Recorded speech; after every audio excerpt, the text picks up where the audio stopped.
All right, I see a couple of you guys hopping on. I'm gonna wait a couple minutes for you guys to hop on, and then I'll start the Gators' final reports. I'm Dylan Denmark. I just came from the game. I know it's a dark setting. I'm in a car right now. This is the best I could do. Following the Florida and Alabama game, which was a fantastic game. Probably one of the best Gator games I've ever been to. Alabama comes out on top though, 31-29, and what could have been easily a game that went in overtime if Florida actually made the field goal, the extra point. But things happen, and again, I'm going to wait a couple more minutes. I see a couple of you guys are hopping on. This is at the Voice of College Football with Mark Rogers. I'm on the official YouTube page. I'm usually on the Gator page and the SEC page after Florida games, but since this was such a big game, he wanted me to do the main page and the Gator page. But also, if you want to catch Bama coverage, you can go to their YouTube page on here as well, and they're going to be on the SEC channel. But I'm going to wait a couple more minutes, and we're going to get this thing rolling. Got a lot of thoughts and a lot of comments. Florida played out of their mind. I mean, if I told you at the beginning of the game that Florida goes down 21-3, you would have clapped your hand and you would have said that was it. But Florida didn't back down. They made it a hell of a ball game. It was exceptional the way they came back after the first quarter. At halftime, it was 21-9, and then in Florida, the way they were able to run the ball was insane to me. Alabama had a great, what was expected to be a really good run defense, and it didn't look like it. Florida ran the ball at will against Alabama, which was really, really surprising to me. So if you miss this show, you're always able to archive it later. Just go to at the Voice of College Football, or you can go to the Gator page. You can follow me on Twitter at Dylan_Denmark. So let's go ahead and get underway. We're a couple minutes in. We're going to go an hour long with the Gator post-game show, the Gators' final report. Okay, what killed Florida was the first half. Really, let me take that back. What killed Florida was the first quarter. In the secondary. In the secondary, Florida could not tackle in the open field. They just couldn't. And that was an issue last year, and Dan Mullen blamed it all on COVID. Every team dealt with COVID. You can't blame that on COVID this time around, obviously. There was so many times where there was a third down. You could have stopped them right before the first down, got them on fourth down. There was a couple of times where you had them before the goal line to stop them for a touchdown, and they went in. On the first drive, a deep ball to, I forget his name, number 1 for Alabama. Trey Dean, pass interference, extends the drive. And a lot of the stuff that Alabama did was a dink and dunk. And, I mean, you can't blame him that Florida gave him his own defense, and they just took what they gave him. Alabama never went deep because they never needed to. And in those first 3 drives, Alabama ran the ball really, really well, which they didn't do after the second quarter. Offensively, they went right down the field and made it a field goal game when the crowd was still in it. And the crowd was in the game early. It was the ground was shaking on Alabama's first drive when Alabama first got the ball. Then Florida goes down, kicks the field goal. Crowd was still in it. Then it was 14-3 and then 21-3. And then the crowd didn't get back into it until Malik Davis scored that first touchdown. Then Florida gets that 3-and out when Brent Cox got the sack. I'm looking through a couple of my comments, a couple of notes that I wrote. As if you're just joining us, this is the Gators' final report. We're at the Voice of College Football's YouTube page and the Gator page. Let's make sure we're liking and subscribing. I'm Dylan Denmark. I graduated from the University of Florida last year with a journalism degree. For the ones that don't know me, you can catch all the content I had this week. I interviewed Pat Dooley, formerly with the Gainesville Sun, and caught with Shane Matthews, former Florida quarterback, Tuesday and Wednesday. But yeah, the first drives for Florida and Alabama, both teams ran the ball really well. and the defensive backs were just atrocious. In the second drive, there was another penalty. It was Elam, I think, was getting a hold of one of the receivers. I think it was Mechie, I believe, for Alabama. It was a third down. That would have made it fourth down, brought the punt team. It extends the drive. Bama goes on to score a touchdown. And you can't have that. Florida, they needed to win time possession. They did. They needed to keep the turnovers to a minimum. They only had one.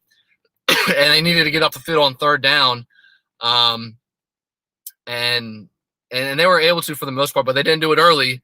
That's why they trailed 21-3. I'm trying to look at a couple more of my notes before we get to your guys' question comments. First half overall, it was a bit surprising to me. Florida goes 1 for 3. They go for 1 on fourth down. They dominated the stat sheet. 200 yards to Alabama's 175. But this was the biggest thing to me that surprised me. If you look at who caught the ball, Florida was able to run the ball well. Malik Davis had 56 yards. Emory Jones had 40. And AR didn't play much. And I'll get to that in a second. Gamble had 5 catches. Zipper had 2. Rick Wells had 1. And Whittemore had 1. No Henderson. No Copeland. There's another guy I'm missing. But those are 2 of your best guys, and they weren't able to get the ball. Now, I know Copeland, there was a pass interference that was on him at the 5-yard line. There was a couple of other targets that went to him, but he never got the ball. And in a big game, you got to give him the ball and make him do stuff. I didn't really understand that. But the thing with Alabama, what they ran mostly was man. They were playing press coverage most of the game. They definitely were in the second half. That's why you saw Emory run the ball so much, because on the outside, the receivers would go, the DBs go with them, and it's just the line and green grass in front of you. And Emory Jones did mostly a decent job of escaping and getting yards when he needed. Let's see. I touched on secondary, no catches. Let's see. I wish they would have ran the ball a little bit more in the first half. And another thing defensively for Florida, Ventrell Miller didn't play, and it didn't look like that he was missed a lot. Obviously he would have played a huge role. Zachary Carter was awful quiet in the game. Moon had a good game. Cox had a good game. And I said one of the keys to the game for Florida was getting pressure on Bryce Young, and there was Bryce Young. He's a dude. He is an absolute dude. He didn't look phased at all from that Gator crowd. I've been going to games since 2006. I'm only 23, granted, but the crowd didn't faze him at all. And one thing that surprised me were the amount of penalties that Alabama had. I forget what they ended up having total, but Alabama had a lot of penalties compared to what they're used to. Couple of offsides. There's 2 in the first 2 drives defensively for Alabama, and then there was a couple of false starts, but very, very unlike Alabama in that first half. The second half was an absolute doozy. If you count the last 3 drives for Florida outside of that one play, Florida went 75 yards, 99 yards, 75 yards. You had that bonehead play by Weston in the end zone where he drops it, bro, it was out of bounds. That was an absolute boneheaded play that could have killed Florida. Instead, they go right down the field. The first catch, I think, was Naquan Wright, where he got the first down and got out of bounds, was a 15-yard run, a catch out of the backfield. And right before that, Alabama just had an absolute great drive, 13 plays, 75 yards.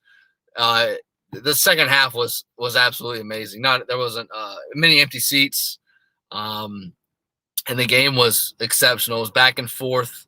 At least it felt like it in the stadium. I don't know how it was on TV. You can drop your comment as I'll get to your comments in a second and any questions you guys have. But it was 21-9, and then Florida scores on that first drive, I think, and it made it 21-16. And the momentum switched to Florida. I know Bama got a touchdown at 28-16, and Florida scores again. But it felt like in the entire second half, Florida had momentum the entire game until Alabama got that late first down with whatever it was, 2 minutes left, and they just ran out of time. Yeah, I see you guys talking about Anthony Richardson. I'll get to that in a moment. But the game, it was great. one of the best games I've ever been to.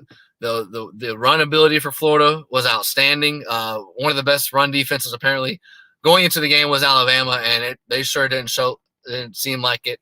The second, was it the last drive? No, it was the second to last drive when Florida had a 3rd and 19. Emory Jones connects with Whittemore, I think it was. It was a 4th and 2 and connects with Whittemore again. And Emory played really well. I know he had that one bad interception. That was one bad overthrow he had. But Florida, there was one of the times late in the game where it was right at the sticks, I think on a 4th down for Alabama. It was a 3rd and short or 4th and short. And that cost Florida late in the game, late in the 4th quarter. Bryce Young going toward the end zone when he threw it to one of his tight ends. But Florida played exceptionally well. I mean, if I would have told you, like I said in the beginning, if Florida goes up 21-3 first quarter, most fans would have said it's done with. You could have called it a wrap, and that would have been it. And Alabama would have been on cruise control going into next week. But that definitely wasn't the case. Florida, their run defense was outstanding. I'm going to look up how many stats Florida had, or excuse me, how many rushing yards Alabama had. It wasn't much. In the first half, let me check here. In the first half, Alabama only had 30 rushing yards. Florida had 100. Alabama had 6 penalties for 40 yards in the first half. Florida did a lot well. They just trailed early, and a lot of that has to do with the secondary. You can blame whoever you want, but I mean, a lot of those plays, I know a lot of people want to blame Todd Grantham and the coaching, but when a coach's job is to put players in position to succeed, and there was a lot of times in that first half, and I'm a key in on the first half because that's where Florida lost the game. It was 21-3. And Florida, you can't catch up against a team like Alabama. Well, when you're down, let me correct myself. When Florida is in position to make plays and get the defense off the field or force the Alabama offense to kick a field goal, you have to take it.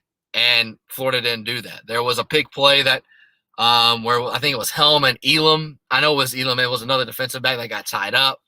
There was 2 PIs that cost Florida. I think both were on 3rd down. And you just can't have that against Alabama. You have to play a perfect game against Alabama to beat them. Now, Alabama didn't play well either. But, I mean, if you look back at the last time an SEC East team beat Alabama, it was from Stephen Garcia in South Carolina, and they played an absolutely perfect game. And also, the teams that have beaten Alabama have been mobile quarterbacks. Emory Jones is one of them, and generational talents. Emory Jones isn't a generational talent. He's just a good talent. Anthony Richardson is a generational talent. We'll get to that in a moment. He didn't play a single snap. And I saw him do a backflip before the game. I was at the game, so I didn't see it. But yeah, Florida played exceptionally well. I know there's no such thing as moral victories. But Florida played exceptionally well, especially down 21-3. As I'm trying to get a couple of stats from the Florida-Alabama game. I want to know how many rushing yards Alabama did end up having.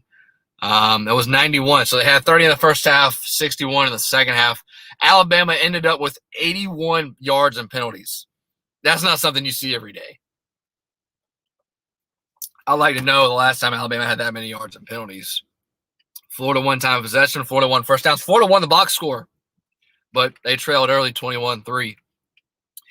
I'm going to get to a couple of your comments here. Jordan says stats say Florida won the game. Refs gave Bama that win. It's getting obvious at this point.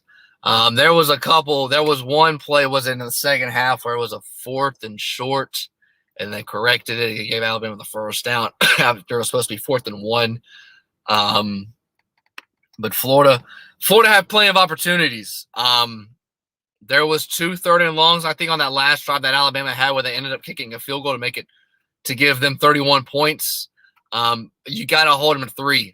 What makes good teams great is this is really more of an NFL stat, but this pertains to college too. when you're in the red zone, you can move in between the 30s down the field all you want. But when you get in the red zone, it's that defense holding the offense to 3 points. And Alabama did that early. Florida was at the 40-yard line a couple of times, held them, got them a turnover on downs. They got an interception. And Alabama just scored mostly touchdowns. They kicked the field goal to go up 8, and then Florida couldn't come back from that. Couple more. Let's see here. Jets here on meaningful conversions. Bama was 8 of 12. I think 8 of 13. This is not tolerable any longer. He has to be fired immediately. Yeah, I thought Todd Grantham should have been let go last year. Obviously, he's buddy with Dan Mullen. Now, I don't know how long that relationship can last. If Dan Mullen wants to win a national title, play and win an SEC, but I thought the defense played really well today. That's not forgiving Todd Grantham. But again, like I said earlier, if you didn't hear what I said, if you're just joining us, I'm Dylan Denmark. Live streaming at the Voice of College Football and at the Gator page. Let's make sure we're subscribing and liking the page. There were plays to be made. Florida's defense mostly ran zone in the beginning, and Alabama took what they gave them. And there were a lot of plays where Florida just couldn't open field tackle. That's not coaching.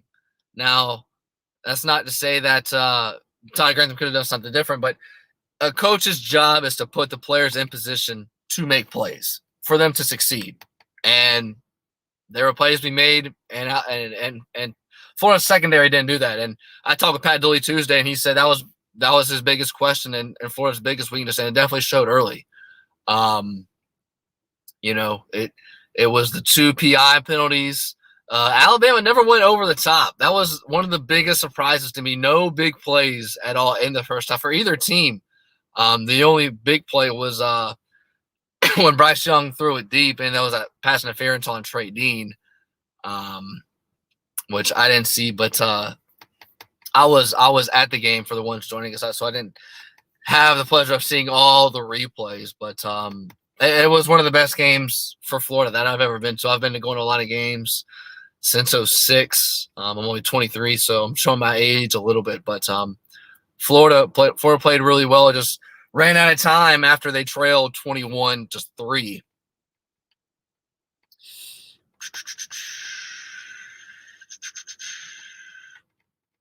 Yeah, this is one comment I like.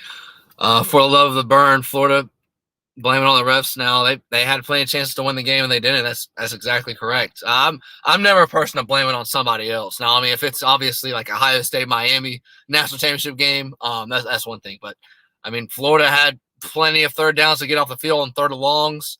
They didn't. There was a 2-point conversion debacle.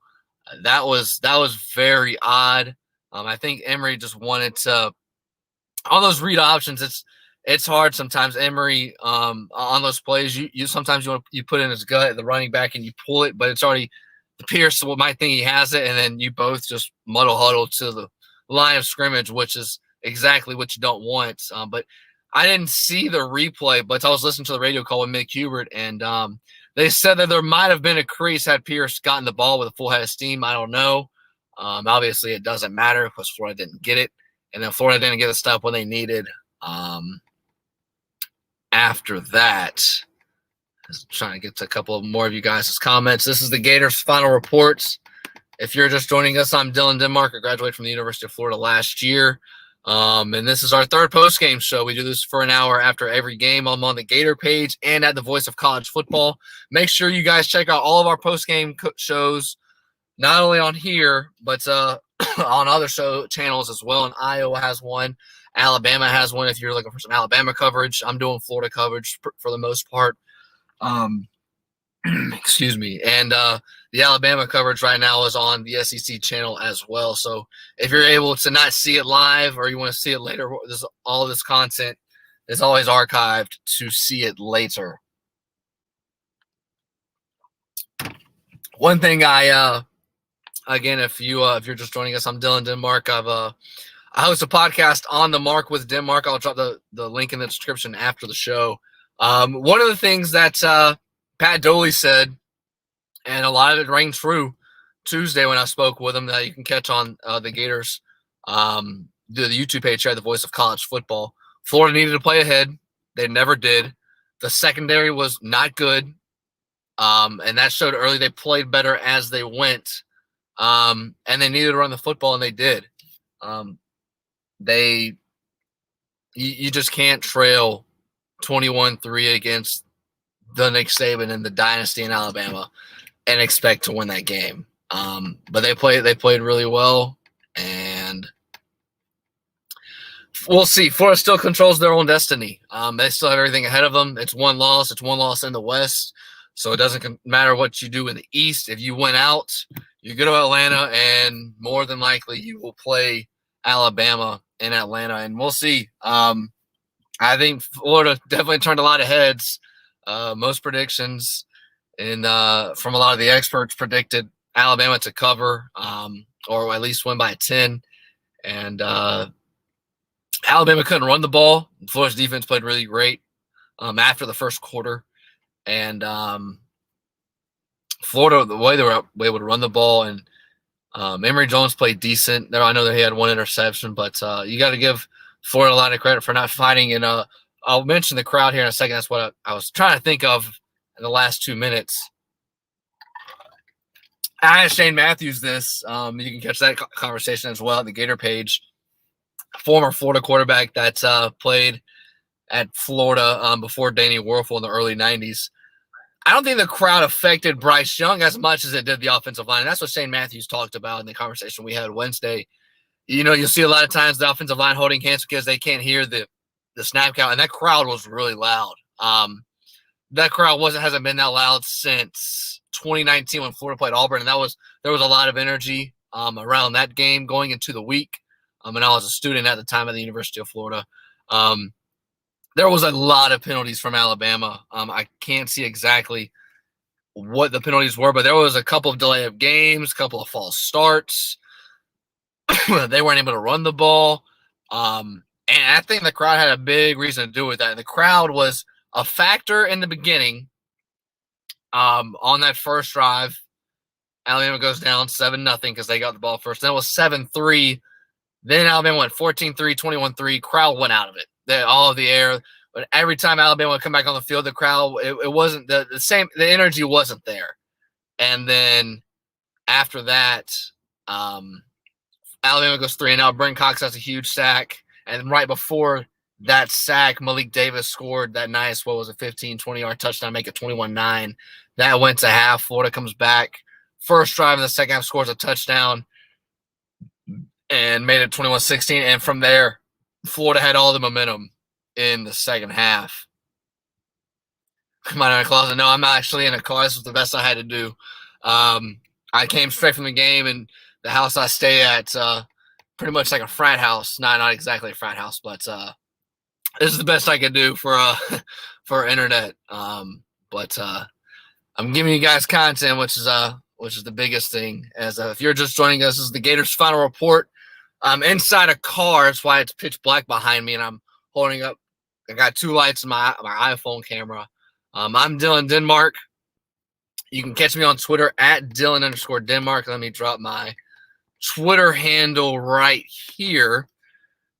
I graduated from the University of Florida last year. I've got my degree in journalism, had a lot of my work with internships in Jacksonville, and a guy by the name of Terry Norvell, who now does a show with Steve Spurrier and Shane Matthews.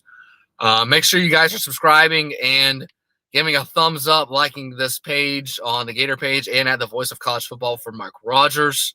As we do this for about another 30 minutes, and then I'll sign off, and then I'll get out of here. But guys, can continue dropping your comments and questions after what was probably the best game I've ever seen Florida in person. I've been to Florida, Tennessee on that Hail Mary. That game didn't really mean much after. It was just a great play. That game really wasn't that good. It was just a great ending. 06 through 08, I didn't go to the LSU game. I'm only 23, so I haven't seen a lot of games. But this was Florida-Auburn was probably the best game I've been to. The crowd, beginning to end, in this Alabama game, it was exceptional. There was no big plays. There was a lot of penalties, which is you really don't want to see when two great teams play. But nonetheless, Florida played really well. They just ran out of time after they trailed 21-3. Let's see, WT here. He said Bama had their vulnerability against the run exposed. Lots of good backs in the SEC this year too. Things could get interesting. Yeah. Not to get too off topic, but most people, they'll say in the preseason, the experts, Bama, Clemson, Ohio State, and Oklahoma. Bama clearly was tested today. Clemson's lost. Ohio State lost last week, and Oklahoma was tested last week's Tulane. That was a 40-35 point ball game. So this can get really, really dicey. I don't know who's going to test Alabama going forward. Ole Miss, maybe. They talk about a high opponent offense. I think that Ole Miss can definitely give Ole Miss can definitely give Alabama trouble. But yeah, this is gonna be a great college football season. It's only been week 3, and we've seen a lot of things happen so far. Yes, the dungeon. It's probably the only time I'll ever do this. I'm in a car. I went to the game, so I came. I walked about 20 minutes to the house. I used to stay out in Gainesville because I graduated last year from the University of Florida. But I got my iPhone light for production. Got my 2 lights here. I'm in a Chevy, and I'm trying to get the job done. As our house right now is a party house, pretty much a frat house for the most part. Yes, nice point here. I forgot about this. Travis Williams dropped a comment, and I noticed a lot of passes dropped by Bama. One in particular, I forget his name, number 18, that dropped that wide open touchdown. That would have sealed the game. I forget who it was covering, but there were 2 receivers. It was 18, and I think it was number 1. They were going right down the left seam because they were going to the end zone right toward me because I was in the corner, and then they split. And when they split, the DB had to make a decision, and obviously you had to pick one, and 18 went straight to the middle of the field and dropped that pass. Had he caught it, that would have been the ball game pretty much. That would have sealed it. Florida would have had no shot. But you make mistakes. Florida's definitely not going to gripe about it, and gave them a chance. They went down, scored a touchdown, and and missed the 2-point conversion, which I didn't understand. I didn't see the post game, as I'll try to hop on Twitter to see what Dan Mullen said, but I didn't understand that. It was a read option. Emory Jones had to make a decision, and he didn't. You either gotta pull it or you gotta go. You can't do both. Let's see here. Nick De La Torre. I'm trying to read a couple of comments from Dan Mullen. In the meantime, this is the Gators' final report. Keep dropping your questions and comments, as this is Dylan Denmark, the voice of college football. This is the Gators' final report. You can follow me on Twitter at Dylan_Denmark. Let's make sure we're liking and subscribing to the channel. We're trying to get our Gator page to 1,000 subscribers. We've seen a lot of content move there. You can catch my conversation with Pat Dooley on Tuesday. I caught it with Shane Matthews on Wednesday. And I'm trying to get an interview or 2 during the week before our post-game show on Saturday. But in the meantime, I'm trying to catch up with Dan Mullen, what he said on Twitter. Mullen asked if there's closer to having a consistent champion contender. He said, quote, getting there, had the opportunity to play for an SEC championship, fell 6 points, played with the number 1 team in the country, and came up 2 points short. He said they need to get to the point where they're winning those games. Yeah. And Pat Dooley, in the conversation I had with him Tuesday, I asked him, I said straight up, what Florida need to do to make this a competitive game? Florida did that. Pat Dooley said they need to play from ahead, and Florida never played from ahead. And when you're playing a dynasty in Alabama, you have to play from ahead. Let's see here.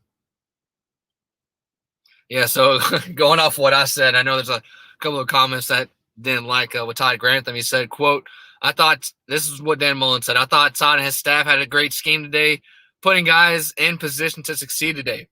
And that's what he's supposed to do. I said that earlier in the show.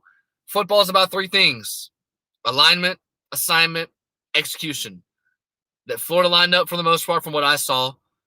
They had their assignments well. They just didn't execute. When it's 3rd and 8 and you got to make an open field tackle, you got to make that open field tackle to make it 4th down and either force the field goal or force the punt team.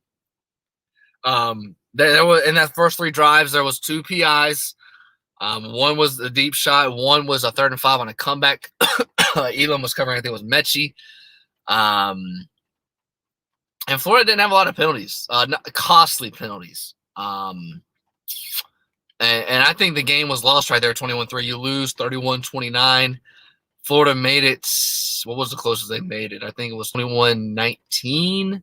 No, that couldn't have been 21-19. It was 21-16. So you just can't do that against Alabama. On a 2-point play, there were 2 missed assignments. Dan Mullen said he won't get into it. Guys lined up wrong on one guy, went the wrong way. So there you go. I just said football is all about 3 things: alignment, assignment, execution. One guy lined up wrong. One guy went the wrong way. Man, you can't execute that. Dan Mullen. So I'm going to get next in this about Anthony Richardson. Mullen was asked about Anthony Richardson playing, not playing. Says a hamstring isn't like other injuries. Some injuries you can't make worse. And it's pain management. A hamstring like Richardson has can quickly make worse. Yeah, so it seems like Dan Mullen is definitely playing the long game with the hamstring with Anthony Richardson. Obviously, hindsight's 2020, and you see the result of the game, and you obviously, Anthony Richardson should have played. And I'll tell you this. Emory Jones, there was a couple of runs he had, mainly in the second half, where Bama was going man to man, and which happens when you go pretty much it was cover 1, cover 0. Alabama was mostly running, which means it's man coverage on the outside. And if you don't have a guy, you're blitzing, or in cover 1, you're man to man outside, 1 safety over top, and then the rest of the guys are going for the quarterback. There were a lot of times where Emory Jones ran the ball 6, 7, 8 yards, maybe 12.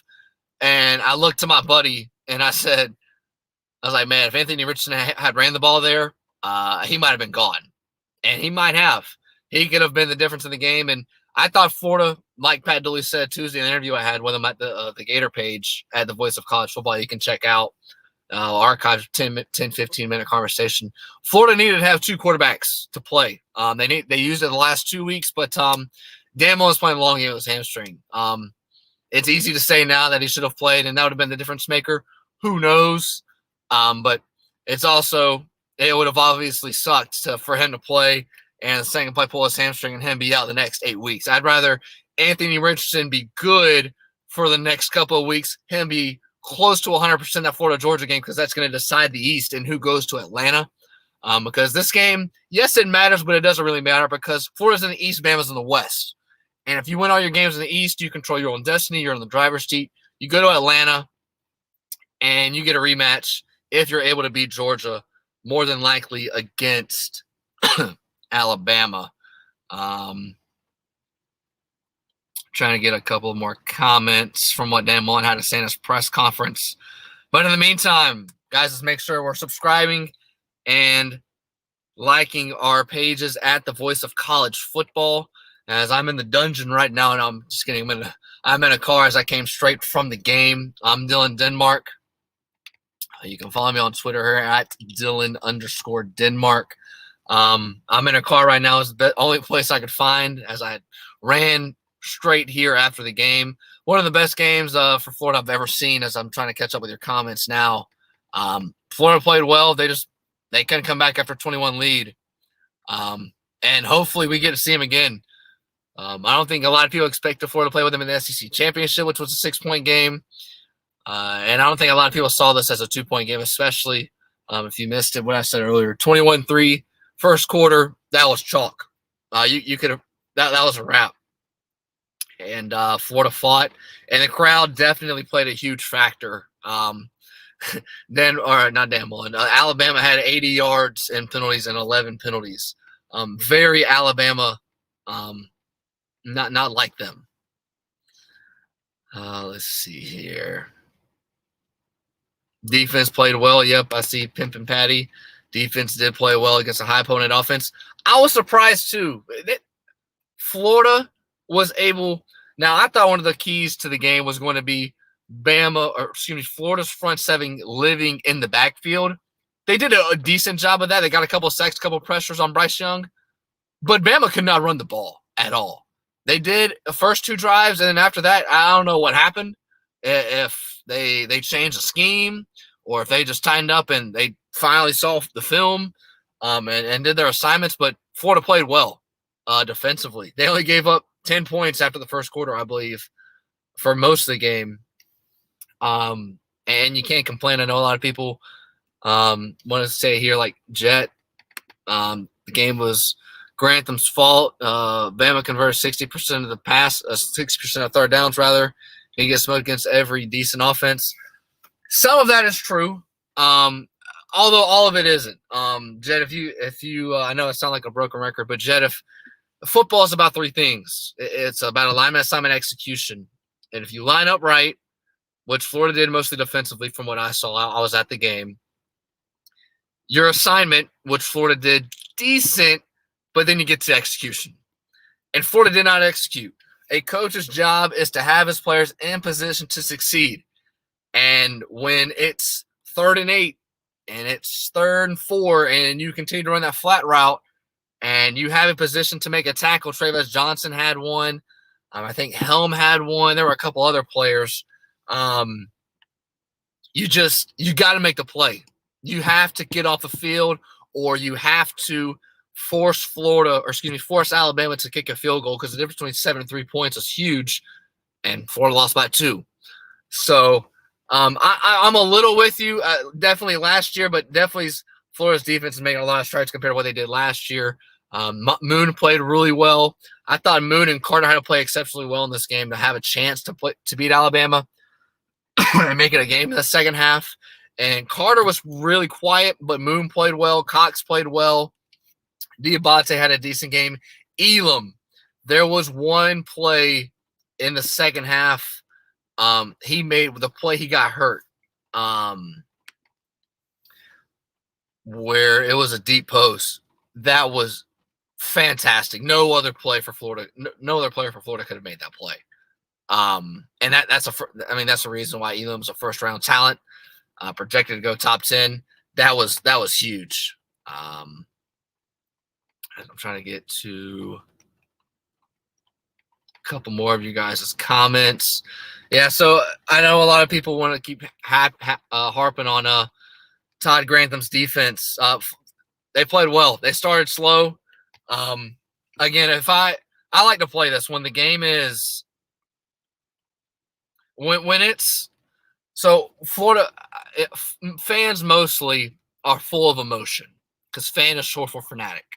If I go through the box score and I tell you this, if I said Florida had more first downs, they had over 100 more yards, they dominated the run, they had more time of possession, and they had less penalties, but Florida had 1 turnover, Florida fans would have taken that all day, 10 times out of 10, and they would have thought they had a good shot, which they did, but you trailed 21-3, and that was the deciding factor. Third down, Bama 7 for 13.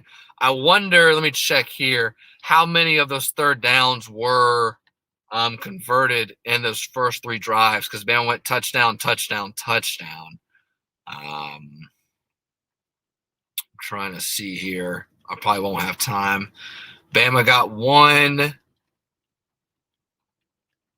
2, 3, 4. They had about 4 to 5 third down conversions in those first 3 drives. And that was the game. Florida had to play from ahead to have any shot, and they didn't do that. Let's see here.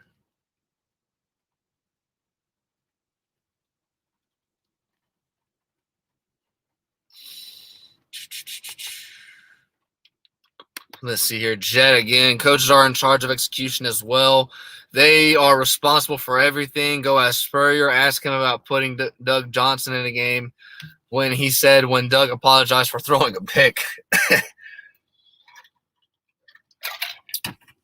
Yeah, I mean, shoulda, coulda, woulda, shoulda. But, I mean, again, if I told you it's a 2-point game, Florida dominated the box score, I think Florida would have taken that. But Ventrell Miller didn't play, and again, not making excuses. I wonder how much of an impact he would have had. It doesn't seem like he would have had much of one had he played. Because Florida's run defense was outstanding. Alabama was held to less than 100 yards, 30 in the first half, 60 in the second. Trying to get to a couple more comments and checking Twitter for any comments that I didn't able to see, because I went to the game and I ran straight here. As if you're just joining us, this is the Gators Final Report. I'm Dylan Denmark. You can catch me on Twitter at Dylan_Denmark. I do this for 1 hour after every single Gator game.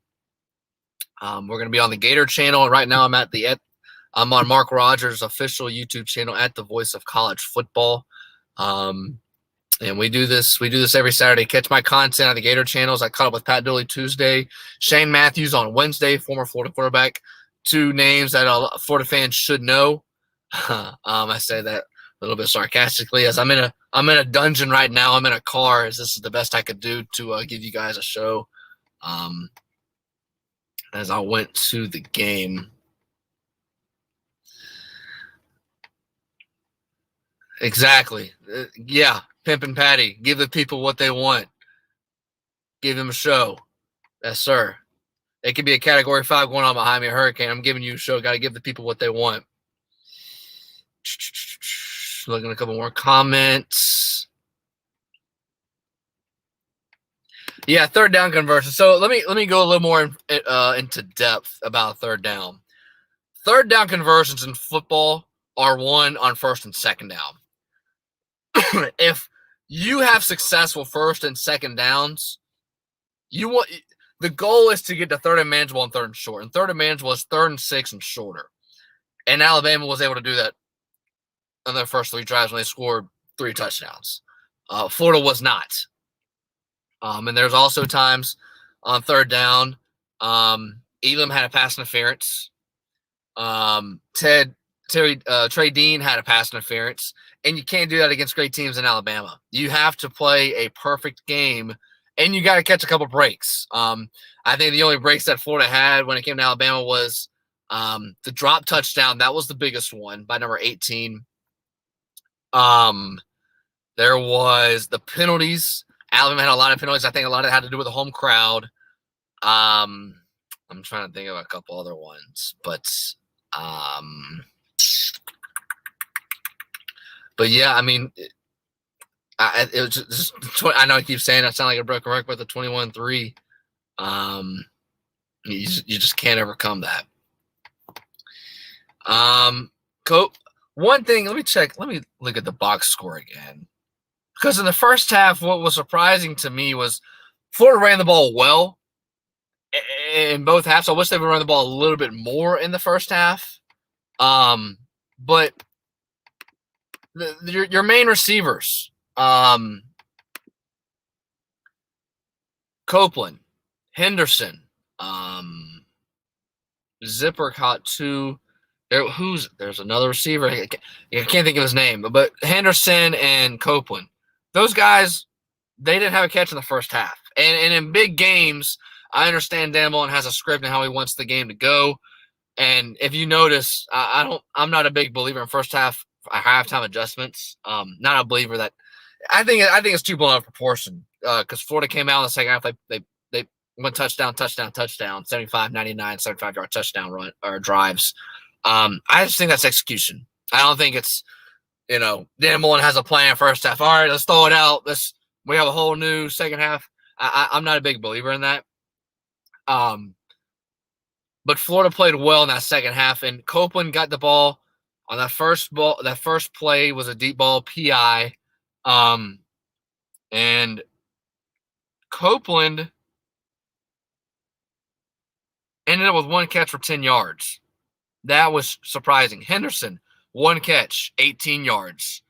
Not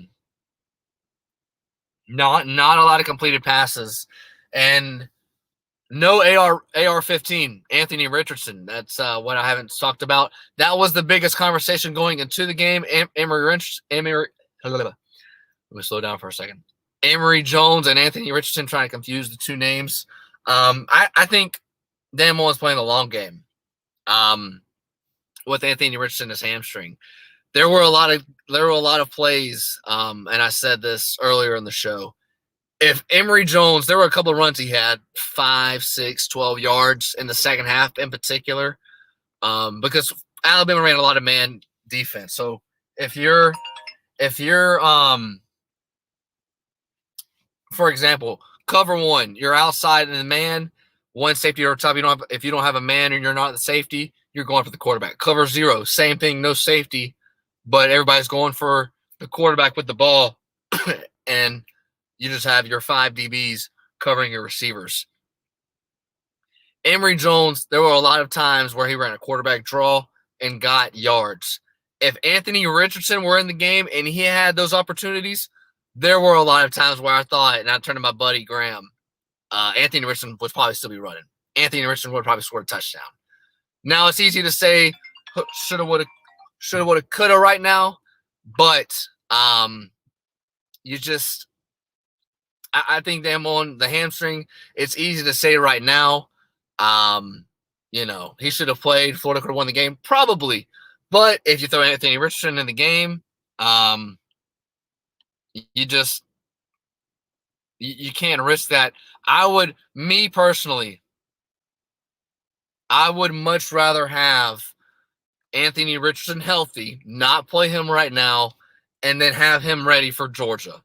Because that Florida-Georgia game in Jacksonville will determine everything for the East, to go to Atlanta, your college football playoff implications, and then obviously, hopefully, whoever you're playing, probably Alabama again.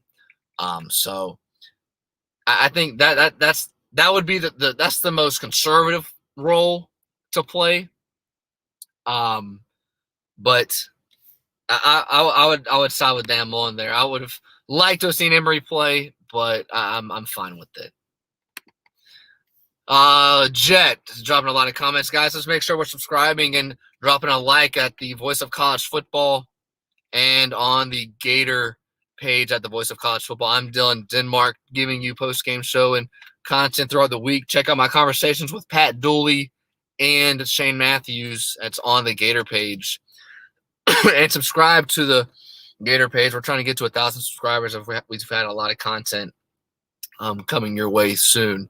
Jet said, I got the impression that Bama schemed to play soft on the run and defend the pass more, thinking they had bad matchups with their linebackers. Yeah, I didn't have the advantage of seeing a lot of replays, but Florida, it shocked me how consistent they ran the ball.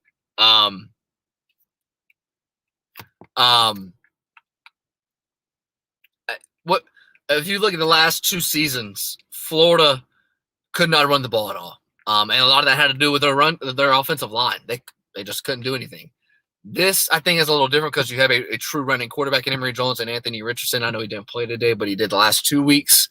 And Florida defensively, they played soft. They played a lot of zone. That's why Alabama went dink and dunk. I don't know exactly what Florida changed in the second half or after the first quarter, after they trailed 21-3. Because I'm watching the game, and as soon as the plays out, I'm jotting down notes, and I'm trying to, because I can't remember everything. I've got a lot on my mind, and then I try to go with the scripts in order from the game. But Florida, they played well, and Alabama definitely does not have one of the best run defense, and I think this is great for college football. Most people, if you would ask them, I know I'm getting off topic from the Gator game, they would have told you, oh, Bama, Clemson, Ohio State, Oklahoma, maybe Georgia. Bama was tested today. Not a lot of people thought. Clemson already has a loss. Ohio State lost last week. Oklahoma played a really tough game with Tulane. That I think that's good for the sport of college football. And the crowd today, I don't know how it was on the TV, guys. You can drop me a comment how the crowd looked on CBS. It was absolutely electric. I've been going to the game since 2006. I'm only 23. I graduated from the University of Florida last year. I know I'm showing my age to some of you. There's only one game that's ever been like that, and that was the Florida-Auburn game 2 years ago that I've been to. I know there were a lot of games from 2006 and Tebow era with Urban Meyer, but there was no close games at home. And in the last couple of years, Joe Burrow, when he came in 2018 with LSU, that was a great play. The game was really good, but the crowd, it's no comparison to compared to what it was like against Auburn 2019 and today. And Alabama, when they went up 21-3, took the crowd out of the game quick. The crowd was really loud. You could feel the ground shaking, the stadium shaking rather, and it's so they went up 7-0, and then it was 7-3. Crowd was still in it, and then it was 14-3, 21-3. Crowd went out of it until Malik Davis scores that touchdown. We get that sack from Brenton Cox. Alabama's offense goes 3 and out. And then the crowd slowly got back into it. Then it was 21-16. Then it was 28-16. And then it was 28-23. And, yeah, definitely, Jet.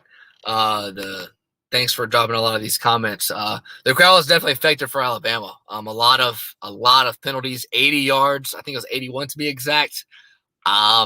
Very un-Alabama-like. I know it's not a word, but that's I know Nick Saban's not going to be happy. I know he blew up on the sideline at one point.